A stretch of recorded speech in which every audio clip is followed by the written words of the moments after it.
Paz e graça aos irmãos.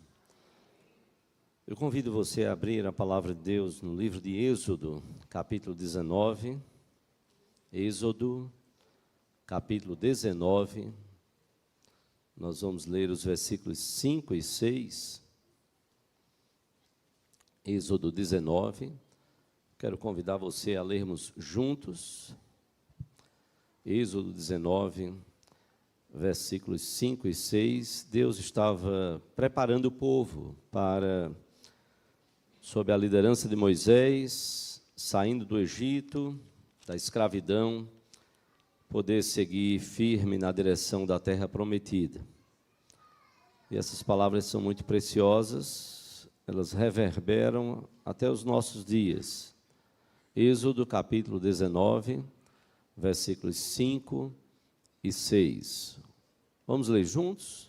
Vamos ler? Agora, pois, se diligentemente ouvirdes a minha voz e guardardes a minha aliança, então sereis a minha propriedade peculiar dentre todos os povos, porque toda a terra é minha. Vós me sereis reino de sacerdotes e nação santa. São estas as palavras que falarás aos filhos de Israel. Vós me sereis reino de sacerdotes e nação santa. Vamos orar ao Senhor. Eu quero convidar as crianças, as suas professoras, professores, a virem à frente. Vamos orar. Vamos fechar os olhos, todo mundo, para a gente pensar em Deus. Vamos orar, todo mundo de olhinho fechado. Senhor Deus e Pai, nós te louvamos por Tua palavra, te louvamos pela vida da Tua igreja, te louvamos porque o Senhor é Senhor do cosmos e é o Senhor da igreja. O Teu Filho é o cabeça da igreja. Nós te louvamos pela bênção de sermos igreja e buscarmos ser segundo a Tua vontade, segundo a Tua palavra. Fala aos nossos corações, não só através desta pastoral, mas também através daqueles que estão ministrando a Tua palavra ao coração dos nossos pequeninos e aqueles que estarão mais adiante ministrando a Tua palavra a toda a Tua igreja nas classes. Que cada um possa ter a consciência do chamado do Senhor, para sermos servos do Senhor, discípulos do Teu Filho Jesus, e para servirmos como sacerdotes, como a Tua palavra nos diz. Nós te oramos agradecidos por todas as bênçãos que tens nos concedido e pedindo a Tua bênção de compreendermos e colocarmos em prática a Tua palavra na vida da Tua igreja. Te oramos assim, em nome de Jesus e para a glória dEle. Amém, Senhor. Amém. Servir, de fato, é uma bênção. E você tem o texto aí, no boletim de capa, falando um pouquinho sobre o que foi o encontro de casais com Cristo no final de semana passado, nosso 15º encontro de casais com Cristo, e o nosso 16º congresso Adolescentes para Cristo. Os dois trabalhos foram os maiores de todos esses anos na igreja. Foi o maior congresso de adolescentes para Cristo. Eu tive um cuidado de dar uma olhada na história, no livro da história da igreja. E foi o maior encontro de casais com Cristo. De 73 casais, nós terminamos com 61, algo que ainda não tinha acontecido na história da igreja. E o que será daí para frente? Bom, só Deus sabe. A palavra foi semeada, foi levada, e nós oramos que Deus, por sua graça e misericórdia, possa usar isto para o louvor da glória dEle, para a edificação de vidas, casamentos e famílias, para também a edificação de casais, de adolescentes e de tantas outras faixas etárias. Por que trago isso e tinha colocado aí, servir é uma bênção. Nós estamos começando o que é considerado o mês da Reforma Protestante, comemorada no dia 31 de outubro, quando Martinho Lutero, então, fixou as suas 95 teses, insatisfeito com a forma como a igreja, na época, a Igreja Católica Apostólica Romana, estava, então, vivenciando ou buscando de alguma forma vivenciar o Evangelho. Havia muita insatisfação. Lutero não queria sair da igreja, mas terminou sendo levado até mesmo à própria excomunhão. E uma das doutrinas extremamente importantes, dentre várias, eu gostaria de destacar justamente nesse começo de mês, o sacerdócio de todos os santos. O sacerdócio de todos os santos. É considerado por muitos teólogos, possivelmente, a maior contribuição de Lutero à eclesiologia protestante. Foi esta doutrina.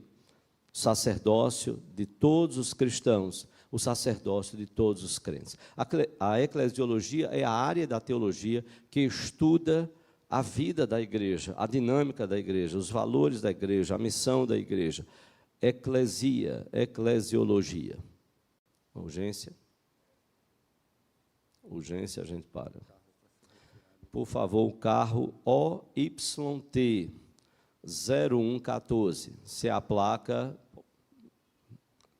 OYT 0114, se é seu, eu quero pedir que também seja, se for, por favor, ok, se identifique lá. Se não for de alguém daqui, por favor, avisem lá no departamento infantil.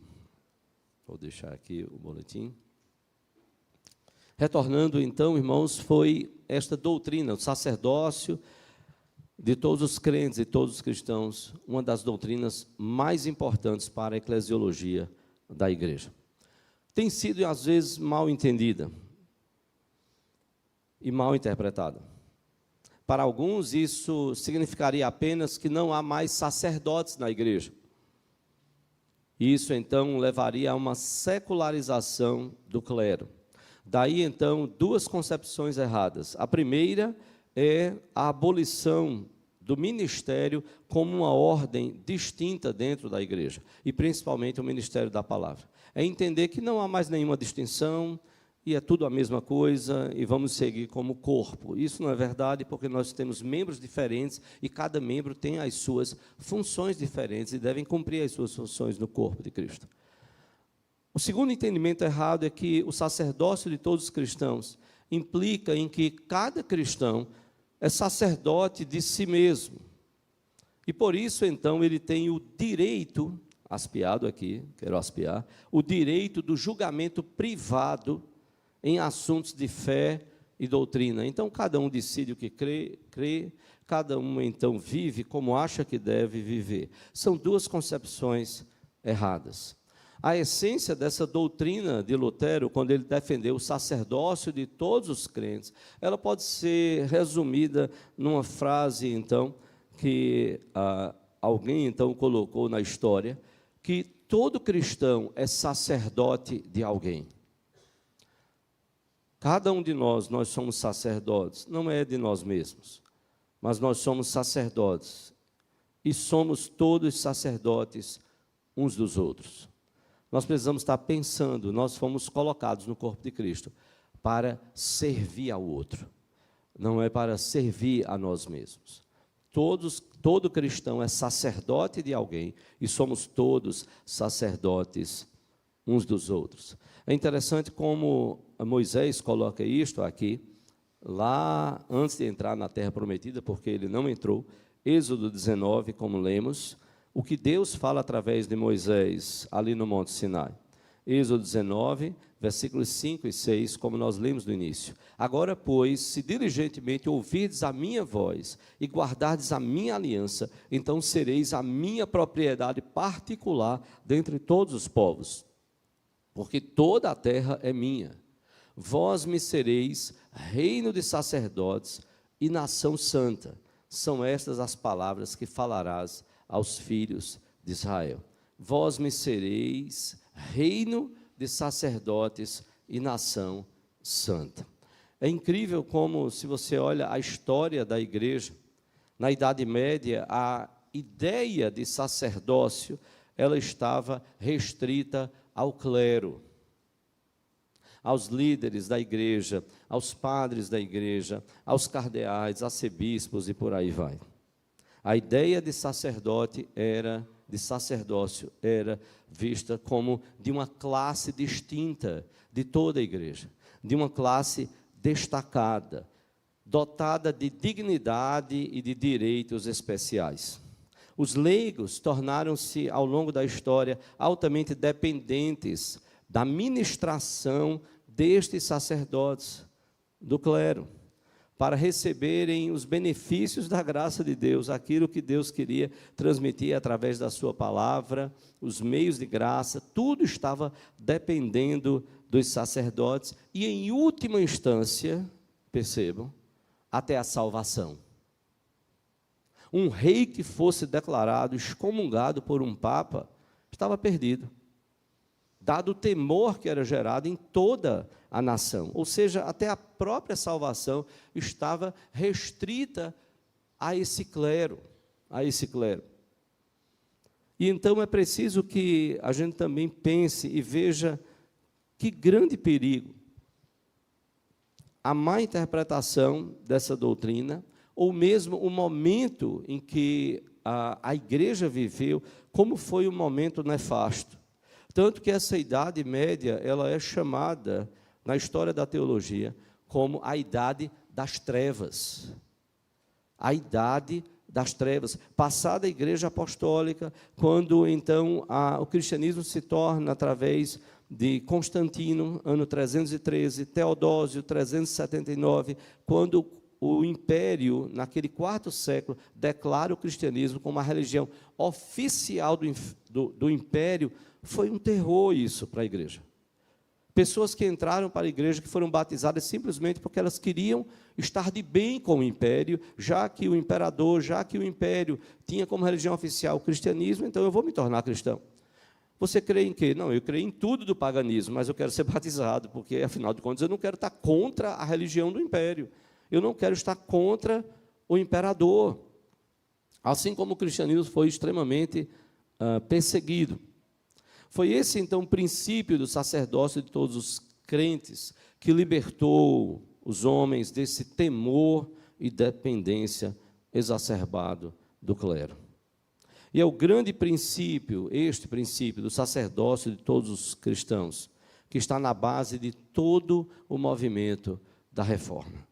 Todo o movimento da reforma. Não somente Lutero, mas todos os outros protestantes, e principalmente João Calvino, defenderam, então, todos eles defenderam o sacerdócio de todos os crentes. Quantos problemas nós temos de não compreendermos bem isso? É na hora que você pensa que, se você pedir para que o pastor ore, pastor, ore porque o pastor orando é diferente, não é? Não. Nós somos iguais em Cristo Jesus. Nós temos funções diferentes, mas nós temos acesso ao mesmo Deus e Pai por meio do Senhor Jesus Cristo, pela ação do Espírito Santo. Todos nós, o mesmo acesso.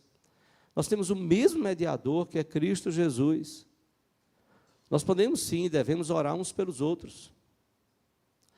A coisa se torna muitas vezes tão abominável, e você imagina aí como às vezes, e por favor entenda bem, desde que eu cheguei aqui na igreja, a minha pergunta para o conselho da época foi: como é a questão de vestimenta?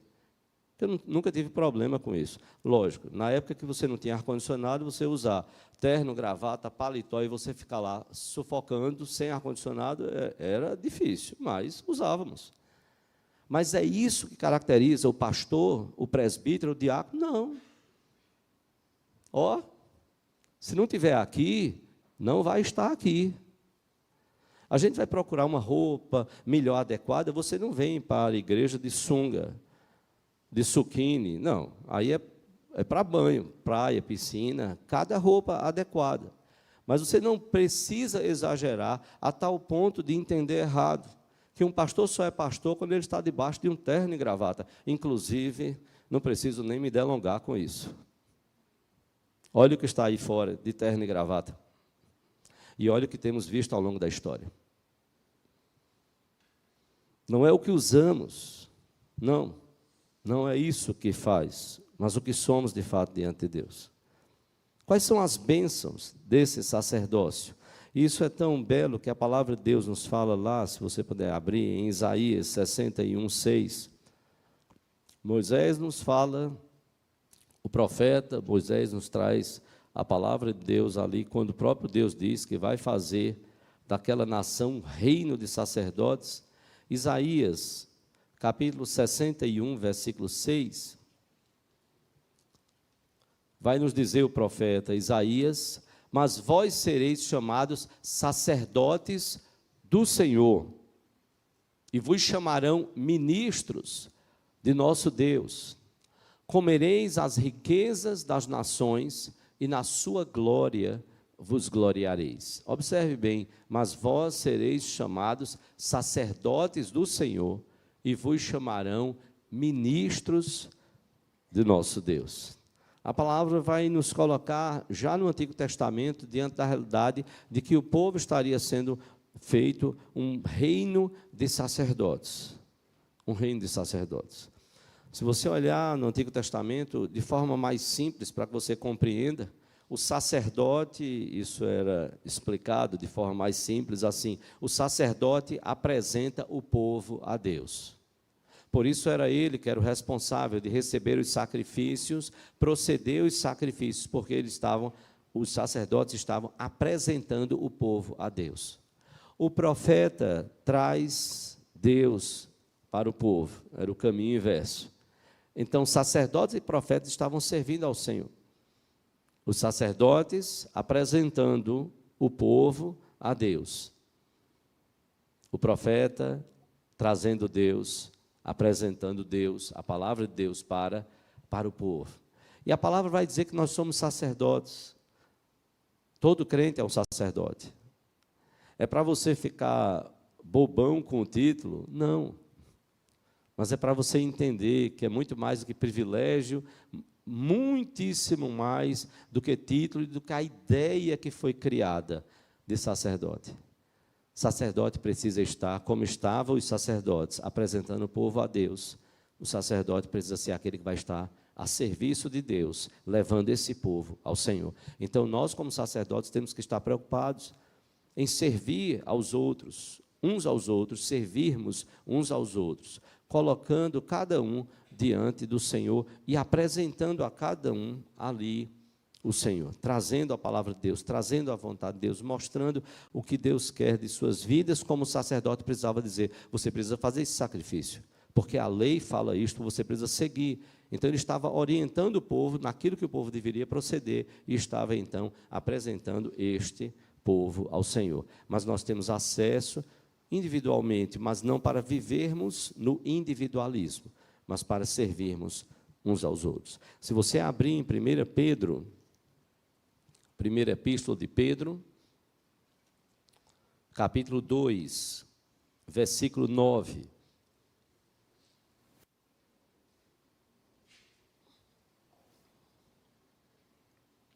Primeira Pedro, capítulo 2, versículo 9. Nos diz a palavra de Deus. 1 Pedro 2, 9. Vamos ler juntos? Vós, porém, sois raça eleita, sacerdócio real, nação santa, povo de propriedade exclusiva de Deus, a fim de proclamardes as virtudes daquele que vos chamou das trevas para a sua maravilhosa luz. Vós sois raça eleita, vós sois sacerdócio real. Vocês se constituem, enquanto povo de Deus, sacerdócio real. Quais são as bênçãos desse sacerdócio? A primeira bênção é o grande privilégio como filhos de Deus, que cada crente, cada cristão no Senhor Jesus Cristo é um sacerdote e tem livre acesso à presença de Deus, tendo como único mediador o nosso Senhor e Salvador Jesus Cristo. Talvez a gente não se dê conta como era aterrador, terrível para as pessoas na Idade Média, porque elas só se sentiam perdoadas quando elas iam procurar alguém do clero da igreja, que pudesse interceder por ela, que pudesse então impor alguma penitência, que ela pudesse cumprir aquela penitência. e que ela pudesse então ser finalmente declarada: você está agora perdoada. Em Cristo Jesus nós temos esse acesso. Nós não precisamos de clero desta forma. Não, nós não precisamos disto. Nós temos um único mediador entre nós como homens e Deus Pai, que é o nosso Senhor Jesus Cristo, como a palavra de Deus nos fala. Mas há uma outra bênção também. Nós precisamos lembrar do sentido comunitário desta bênção. Nós fomos feitos povo de Deus, e é interessante como Lutero ele gostava, diz a história, que ele gostava muito da ideia do povo de Deus como um bolo. Bolo. O bolo, ele tem coesão. Não é? O bolo, ele tem coesão. Quando o negócio está meio esfarelado, rapaz, esse bolo está fraco, né? Está todo esfarelado, aí está se arrebentando todo. Lutero gostava muito você deve gostar de bolo, eu gosto também, eu não sou muito fã de doce, mas gosto de um bolinho bem feito, tal, uma delícia, com um cafezinho, um chazinho, como você tome.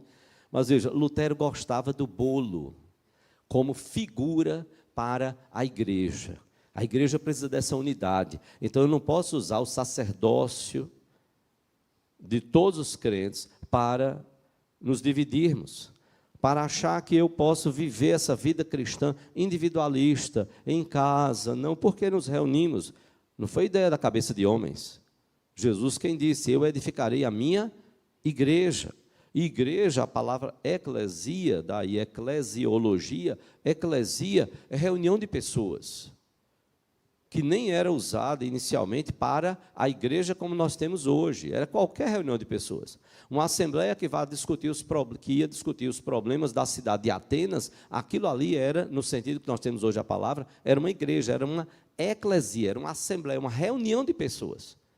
E aí, que grupo é aquele ali? Aquilo ali é uma eclesia de cristãos, é uma reunião de pessoas que se chamam, ou foram chamadas de cristãos, porque eles seguem a Cristo. Isso é igreja. E Lutero, então, entendia, esse sacerdócio de todos os crentes não é para eu ficar curtindo essa minha fé na minha casa. A igreja está reunida, eu tenho saúde, posso estar lá, eu preciso viver a igreja. Porque Deus quer me abençoar através da igreja. Deus quer me usar, todos nós, na vida uns dos outros, sacerdócio real, ministrando um reino de sacerdotes. Então, é uma segunda bênção que Lutero destacava. O sentido comunitário da igreja, o sentido comunitário. E daí vem aquela palavra diáconos, é o servo, aquele que serve à mesa. Nós somos assim e devemos ser assim, diáconos, servos uns dos outros.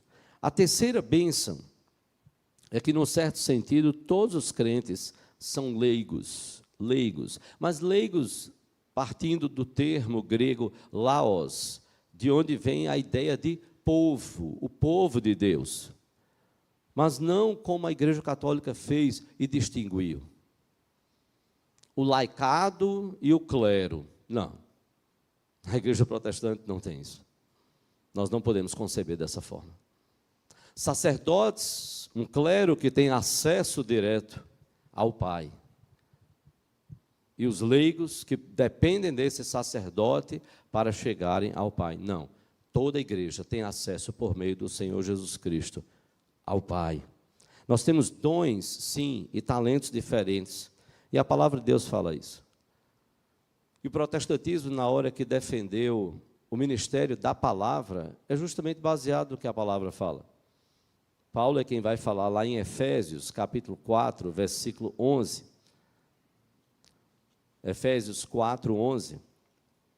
Paulo, tratando sobre dons, ele vai dizer, e ele mesmo concedeu, Efésios 4, 11, ele mesmo concedeu uns para apóstolos, outros para profetas, outros para evangelistas e outros para pastores e mestres. Aqui está o ministério da palavra. Mas não porque esses tenham acesso privilegiado ao Pai, não. É a distinção apenas no aspecto de serviço. Todos nós temos acesso à Bíblia. Todos nós temos a responsabilidade de ler e interpretar corretamente a Bíblia. Se você não assistiu, vale a pena. Na época do seminário, eu fui como sugestão, não era obrigado a ler. e aí um monitor nosso, pastor Robson, que é pastor Robson Grangeiro, a chanceler do Mackenzie, aqui natural da Paraíba, ele sugeriu como monitor, ele estava se formando, ele disse, olha, se vocês quiserem, leiam aí O Nome da Rosa. Aí compramos 400 páginas, um romance, Humberto Eco, e então O Nome da Rosa mostra um problema da Idade Média, como os mosteiros detinham o poder e como o povo vivia amedrontado ao redor desses mosteiros. Como esse saber era guardado a 7 chaves. E o que é que a Reforma Protestante fez? Precisamos traduzir a Bíblia. Qual o medo do clero? Vai gerar muitas interpretações, vai gerar muitas heresias, e a Reforma Protestante, os reformadores diziam, precisamos educar o povo precisa aprender a ler e escrever, para que esse povo tenha acesso à palavra, à Bíblia, para que esse povo seja liberto da escravidão na qual estavam vivendo. Então, a palavra de Deus traz esta libertação para os nossos corações. E o ministério da palavra está na própria palavra. Foi Deus mesmo quem concedeu uns para apóstolos, profetas, evangelistas e pastores e mestres. E lá, então, Paulo vai destacar nesse capítulo 4 qual o propósito disso. Desenvolver o ministério e o serviço da igreja.